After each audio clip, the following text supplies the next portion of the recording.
میرے 3 ہی سوال تھے، چوتھا امام صاحب نے کہا کہ یہ ہو چکا ہے، 3 ہی سوال تھے میرے ذہن میں۔ اچھا اچھا، چوتھا انہوں نے رد کر دیا۔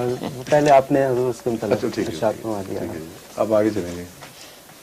یہ ایک سوال ہے کہ جانوروں میں نسلی عصبیت نہیں ہے لیکن انسانوں میں ہے، اس پر جانوروں میں نہیں ہے نسلی عصبیت؟ وہ علاقائی ہے۔ کون کہتا نہیں ہے؟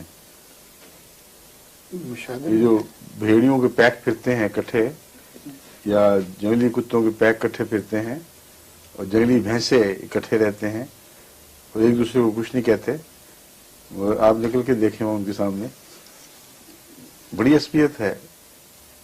اور ان کے عصبیت خاندانی عصبیت بھی بن جاتی ہے، شیروں وغیرہ میں اپنے خاندان کی عصبیت ہے، اور دوسرے شیر ان سمجھتے ہیں اس مضمون کو، آتے ہی نہیں وہاں ان کی ٹیریٹری میں۔